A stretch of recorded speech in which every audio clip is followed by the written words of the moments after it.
Imagine you're riding home at night. Suddenly a car swerves and you crash. You're unconscious, alone in the middle of nowhere, and you can feel your life slowly fading away. Every minute that passes could mean the difference between your life and death. That's the problem that we set out to solve. We are the big steppers, and we designed a smart safety helmet with an accident detection and emergency alert system that detects when you crash and alerts all your emergency contacts. So this is our amazing team of innovators over here. I was a project lead in hardware integration. I did the system architecture. Well, I would have done the system architecture and the sensor integration. I'm the testing and quality assurance. I am responsible for the rigorous testing and validating systems reliability and safety under various conditions. I'm Jonathan. I was in charge of mechanical design and prototyping. Obviously leading that physical design and ensuring the helmet is organic, ergonomic, and meets the real world applications. I'm Sufyan. I was the market research and design lead, and my job was to analyze the market and to make sure that our product was special, unique, and affordable. So now here's our presentation agenda.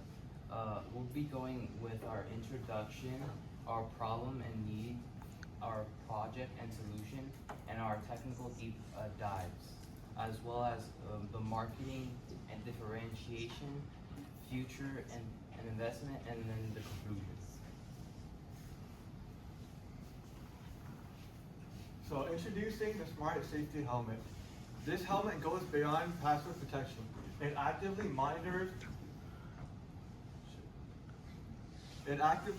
for crashes, detects impacts, and sends automated alerts. Whether you're on construction sites or extreme motorsports, casual rides, wherever you are, our technology aims to provide immediate assistance where every second counts. So did you know? Every 10-minute delay in emergency response increases the chance of death by up to 30%. So in 2023, 6,335 motorcyclists died in 2023. They accounted for 15% of all traffic fatalities, even though motorcyclists don't make up that big of a population. So that's our graph over there that shows how many motorcycle crashes there were compared to car crashes. And you can see it's a lot, even though the population of motorcyclists is barely anything. So the golden hour, emergency response saves lives. So every minute crashes. So according to many studies that have been conducted throughout the years, response time and survival probability are related, in which that the longer you wait for a response, well, obviously, the lower your survival probability is. So research shows that all responses that happen after an hour of the initial incident resulted in a much lower survival probability compared to responses that happened immediately or at least within the hour. So we did research about what times most crashes happen, and we ended up with the data that most crashes happen in the evenings and on weekends. So they show increased accident rates and low witness areas. Many incidents happen in a remote or isolated location where immediate care or assistance is unlikely. Riders are often unconscious or unable to call for help after a severe crash. Our smart helmet addresses all these critical gaps, providing a lifeline where riders cannot. The unmet need. Why current safety isn't enough? Despite advancements in safety gear, accidents still lead to significant delays in emergency response, especially in remote or hazardous locations. Current solutions often rely on manual location reporting, which can be impossible during an incapacitating incident. So we have delayed response times, lack of location data, and manual reporting failures that all contribute to increased death rates. Our vision, a safer ride for every journey. So we identified our problem, which is motorcycle accidents often result in severe injuries, with critical time lost during emergency response. Our solution, a smart helmet designed to detect crashes and automatically alert emergency services, reducing response time and saving lives. And our commitment is to deliver an affordable, accessible, and life-saving solution aligned with global sustainability goals. Our benefits to the community, enhancing safety. So we have, like I mentioned before, faster emergency response, automated alerts significantly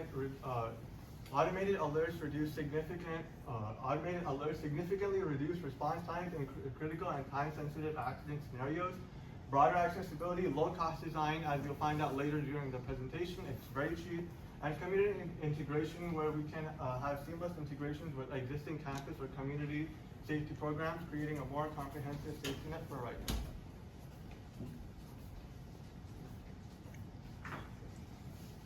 All right, perfect. Now I'm gonna talk to you guys a little bit about the heart of the design, right? So, our smart safety helmet is gonna combine precise accident detection system and also add an immediate emergency alert mechanism while all integrating that into a nice, comfortable, and durable helmet. Our automated emergency alerts are going to send SMS with location to preset contacts upon accident detection. Our integrated GPS tracking is going to provide accurate and real-time location data for that rapid emergency response. And our advanced accident detection is going to utilize inertial measurement unit, IMU, which is kind of like a measure of G-forces, right? So when the G-forces spike suddenly, it's going to detect those sudden impacts or unusual head movements, and then send out those GPS coordinates. Okay. So our background research and feasibility. So this is kind of just laying the foundation for everything, right? So we kind of selected everything properly to align with everything. Looking at this now, I'm gonna let Sufyan talk a little bit about this because he was in charge of the market research and all that good stuff. So we picked a few simple and easy to use products for our first design. The first one was our helmet sensor, a MPU 6050, which is usually goes in drones. It's a 6-axis motion sensor, and its job is to simply detect the head motion and the G-force to detect crashes, and it is one of the low power and accurate and widely used affordable solutions for our problem. Next was our Arduino ESP32. It was a simple processor sensor data. It was one of the simpler ones to use and to apply for our project. And finally, a GSM module. It is our GPS detection system and our SMS alerts signal. And we specifically chose this because it works anywhere with 2G GSM coverage, and it is a good first reliable solution for our initial design. All right. Now that we've got that out of the way, let's talk a little bit about the signal path and how it all works. So for our signal flow, our IMU first, the MPU 6050, is going to detect sudden impacts and unusual movements. It is going to then send that signal to the microcontroller, where it's going to process that data and it's going to trigger the alert logic within it. Next, it is going to go to the GSM module, which is going to send SMS alerts with GPS coordinates to first responders and emergency contacts. And then I kind of already went over that. So the emergency contacts are going to receive that critical information like GPS, location, all that good stuff. Next, we have our automated accident detection system. Just want to dive a little bit deeper into how that all works. So, the system kind of leverages embedded technology to enhance rider safety by automatically detecting accidents and alerting those emergency contacts. So our detection logic is the IMU is going to continuously monitor the inertial measurement unit for sudden acceleration or jerk exceeding predefined thresholds within the module, which is going to indicate potential impact. Next, the event trigger. So upon detecting that impact event, it's going to initiate a 10-second countdown, signaling the user via buzzer and LED indicators, right? And that is going to be on the helmet. It's a little button on the side. And it also has a user override feature. So if you are still conscious, we have a little thing here. You can see that real quick. So we have a little notch cut out here. That's where the button is supposed to be. So the user override feature, if the user is still conscious, the crash is not too bad, right? The user can hold or tap the button, and then that is going to override the countdown system, and then it's going to abort the emergency alert if it's a false alarm or the person is still conscious to keep moving. And then the GPS and SMS alert, if there's no cancellation, it's gonna obtain a precise GPS fix, format a Google Maps link with coordinates, and it's gonna send SMS alert via the SIM 800L module, and then it's gonna preset or send out information to the preset emergency contacts. Okay, and then also one other thing we wanted to add to it is we wanted to add event login, right? Because we have to log the event data in case of like a reoccurring event. If this is like a common event, we want to be able to analyze where we can better our product and improve our systems in the device. Okay, so from concept to canvas and initial sketch. So this right here is our initial sketch. This kind of captures the core vision of our smart safety helmet. We wanted to illustrate our components and show our user-centric design. And it kind of just really served as a blueprint for our 3D model and our functional prototype. So with this sketch, our design emphasizes both protection and a seamless technological integration, which ensures the helmet is both practical and comfortable. Okay, now this is bringing the 3D vision to life. So this is our 3D model. You have right there. That's right. Okay, this is our 3D design. It refines a conceptual sketch into a detailed and tangible representation of our helmet. This stage kind of allowed us to meticulously plan and graft out all the little details of the sensors, communication modules, and the power sources for the helmet structure. And this detailed rendering, see over there, is crucial for identifying like potential challenges and optimization problems within the actual design before we go and physically prototype our helmet. Unfortunately, we were not able to get a full-scale model. There were some technical issues and filament issues, so we got a miniature model. Just for demonstration purposes, this will be the button for on the left-hand side, and this little piece in the back is where our components will go. So it's designed such that it doesn't ruin like the looks of the helmet while keeping the safety and durability of a helmet. And it doesn't ruin it by like a big like box in the back. So it's incorporated into the helmet itself. All right. Continuing on. So this was our original prototype and demo plan. Unfortunately, due to unforeseen circumstances, that wasn't exactly how everything turned out. But we kind of had like some basic guidelines for it. We wanted to like bench demo, we wanted to simulate impact, we wanted to have like a field demo, we want to have practice the live GPS and SMS, and then we want to have like a hardware showcase overall where we can show off the wiring and then the helmet mounting procedure. Kind of along the same lines, our project plan and milestones. Obviously we had this nicely planned out for the 3 weeks, but it didn't exactly go quite to plan. So everything was a little bit off-centered, but we got everything done on time, which is the most important thing. And then here we have our unique value proposition. So our value proposition is simple and powerful. So first, we're emergency first by design, and because the helmet automatically sends SOS alerts and GPS coordinates to when a crash is detected. And then second, we are low cost and efficient components like the Arduino, the MP6050, and the SIM 800L, which keeps the product both reliable and affordable. And then third, the system is built with accessibility in mind. We wanted to make advanced safety technology available to people like students, commuters, and riders in developing countries and regions. And finally, we wanted to make sure that it's sustainable, running on the low power, off-the-shelf modules that keep operating costs down to as low as they can be. Altogether, this kind of lets us deliver life-saving technology at a price point anyone can access. Here, we have our bill of materials and our costs. Like I said, it was a really important goal for us to keep our costs down. So each of the costs on the right side is going to be in dollar amounts. So with all these integrated units, our total estimated cost is going to come out to around $80 to $120. The market opportunity. Now, we just heard about the engineering part of this. Now it's the business part of our project. So every good business, it starts with this gap in the market. There has to be an opportunity, a certain gap, certain availability in the market for a product to be sustainable and successful.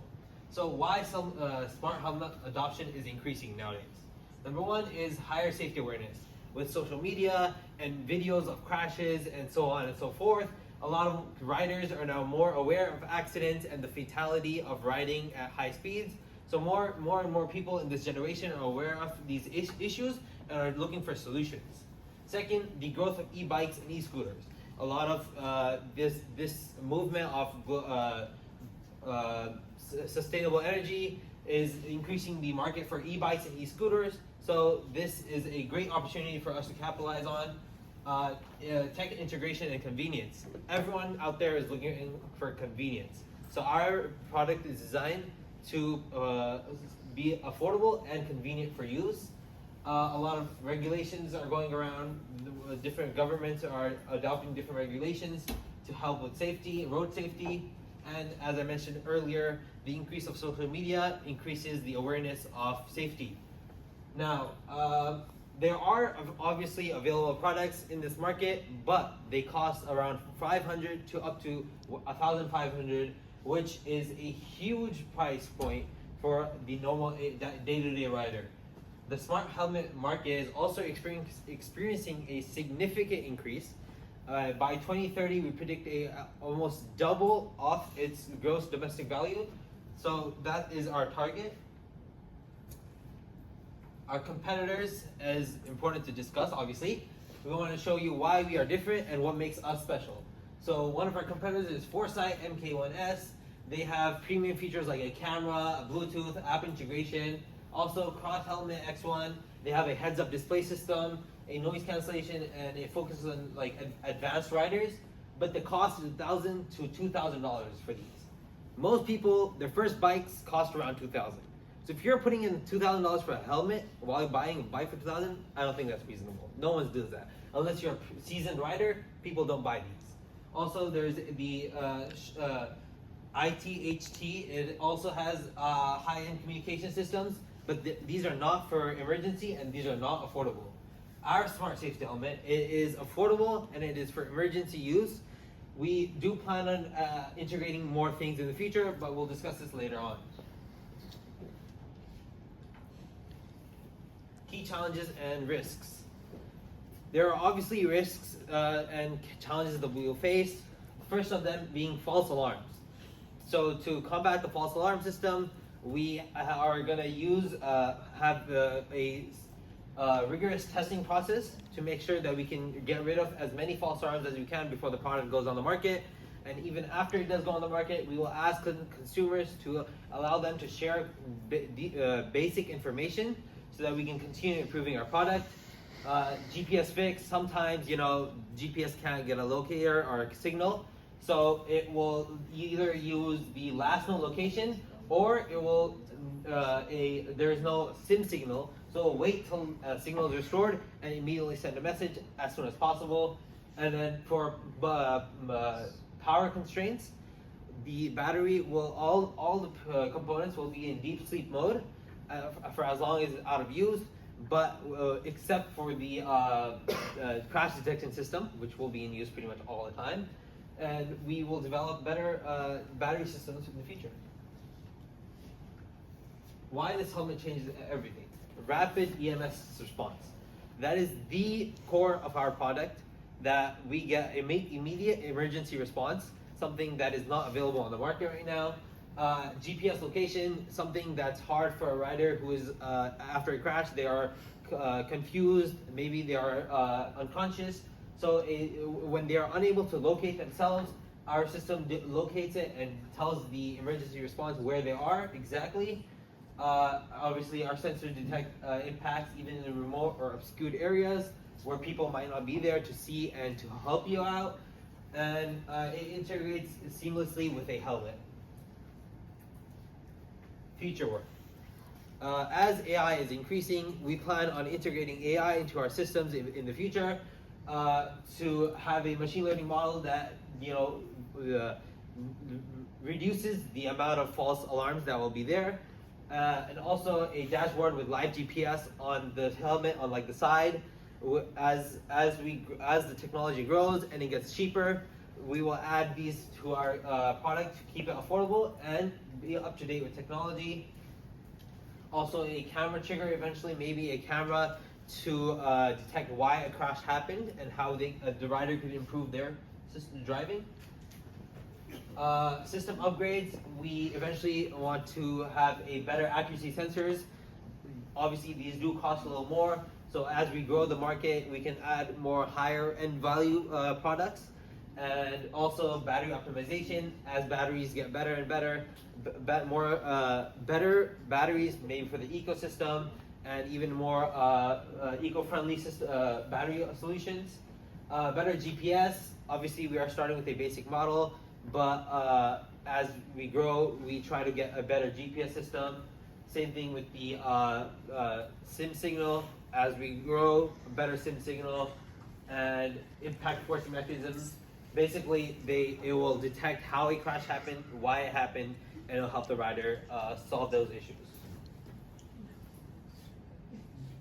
How big can this go? Obviously, we start at a personal level, but we can make it such that the e-bikes that are on the streets, they include a small helmet with our product.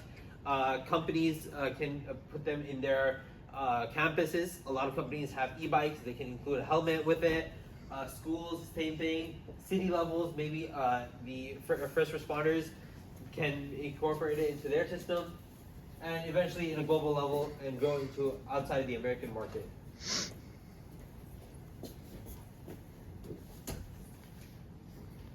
Our ask.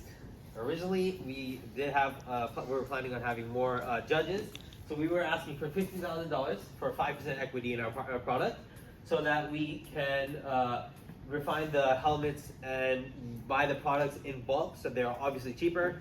The product did cost us around $120 if we were to make it right now. That is off-the-shelf modules from retail stores. But if we were to do this in a large scale, we'd obviously cut costs by at least 50% by buying them in bulk. And our $50,000 was to make an additional 100 piece for testing.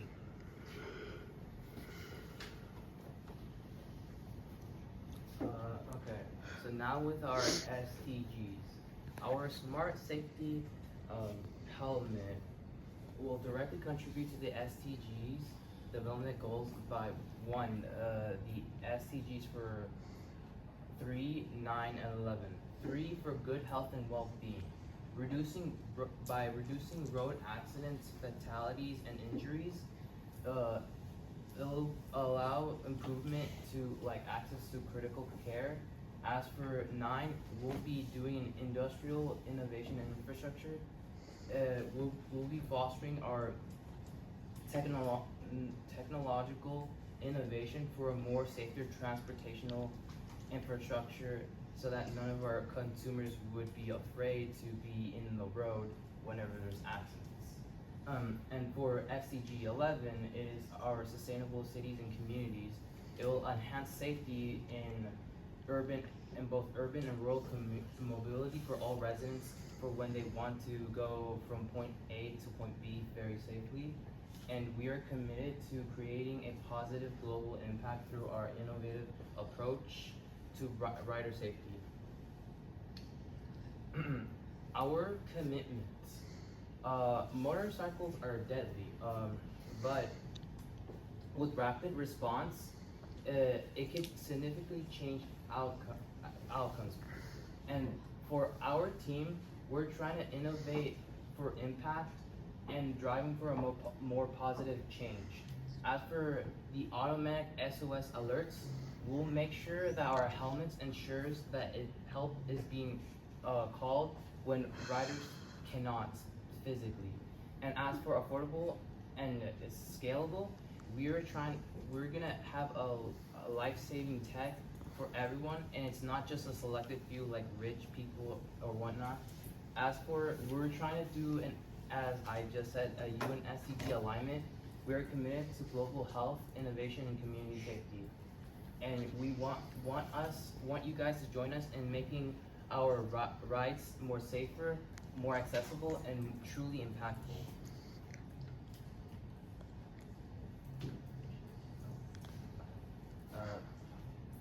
Okay.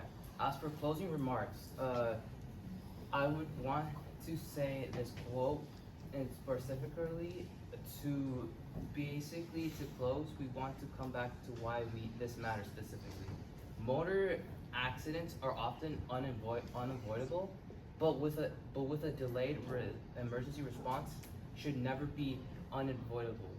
The time between and the impact of the crash and the arrival of help can be astronomically different between life and death if they had a more safer response. Our smart helmet is designed to shrink that gap by automatically detecting a severe impact and sending an SOS with location information. We turned what we could have been a silent crash into an immediate call for help. As for that, we can basically save even a few minutes of response time. We could potentially essentially save a tragedy into a more of a rescue, and that's from this project what we're trying to aim for.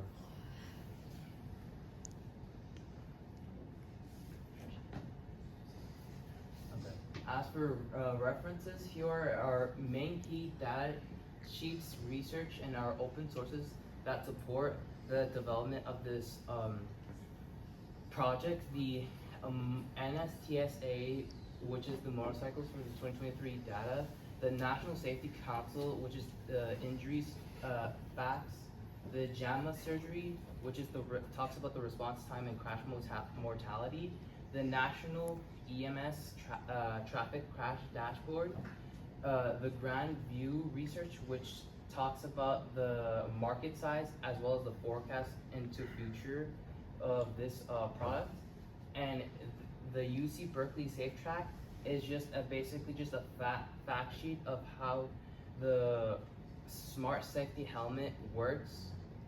And lastly but not least, our Metius research, which is to basically see how the smart helmet is growing and the barriers of like said growth that could come up.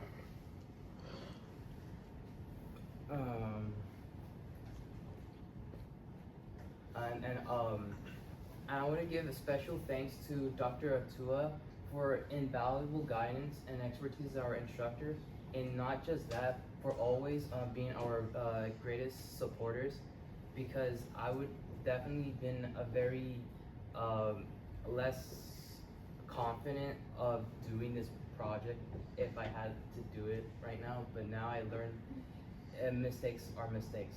I have to grow from them. As well as our lab technician from Vanessa Bernard for dedicated assistance and meticulous lab maintenance, as well as our team members to Moaz, Sofyan, Jonathan, and as well as I for our work and collaboration that we came up into this whole thing.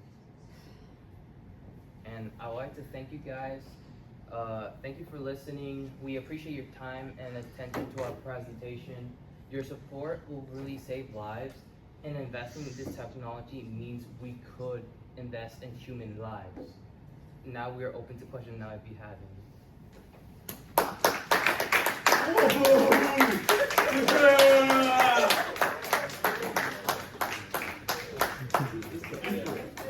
You have a standing ovation.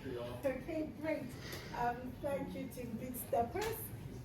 We'll start with questions or comments from the audience, and then I'll have the mic. Yeah. Okay, so audience questions. Yes. Okay, Mohammed has a question, and then Jordan. Yeah. Okay. Why Big Steppers? That's our PR department. You'll answer that. We like taking big steps towards future safety and innovation. Any other questions? Yes. I was wondering, like, you guys mentioned a number of different like challenges and stuff. Like, but I was wondering about like, does it rely on a battery or something like that? Like, Yes. could it like if you're out driving like run out of battery and like fail and stuff like that? Like, how would you prevent that? Just on the app, it'll tell you how much charge you have, and it'll remind you to charge it. Micah? Any question? one thing I wanted to ask, how would this 30 help minutes. cause this and cost poor communities? After all, this is gonna be expensive and, well, poor It's- communities don't really That, have that is one of our access to projects, electricity. one of our goals is to keep it affordable.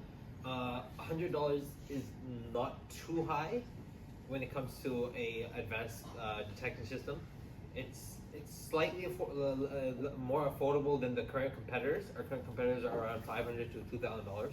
So in terms of our competition, we are more affordable. Any other questions? I think I was gonna have a question more opposite to Micah, saying it's not expensive enough, because you guys mentioned that your helmet would be around $20, but like what kind 80 to 120. of, what? You can finish your question. No, I was just gonna say that most like motorcycle helmets start with like $50, $60, and then they go up to like a good motorcycle helmet would be around maybe like 120. Yeah. So the bill of materials and the cost you saw was for a demo product. Oh. When we buy it, it will be obviously in bulk. So we are expecting to reduce the cost by at least 40 to 60%. So if we are buying it, our like total product will be 50. Then we sell it for like 100, 150. So It's great planning for your part. yes, thank you. Okay, I'll ask my questions first and then make my comments. So just wondering if your system will have like a sleep detection mechanism, just in case the person starts falling asleep to kind of make sure that you're not falling asleep at the wheels. I know it wasn't the purpose, but just yes, wondering. that 'cause- would really ruin. It would sort of ruin the product because if it's gonna detect every time you tilt your head, or you're falling asleep, that would really result in like continuous false alarms. Okay, just wondering, because It could be maybe a future Okay, edition. Future editions. Okay, cool. Because that's also a big cause of accidents. I know yours is emergency response in crashes.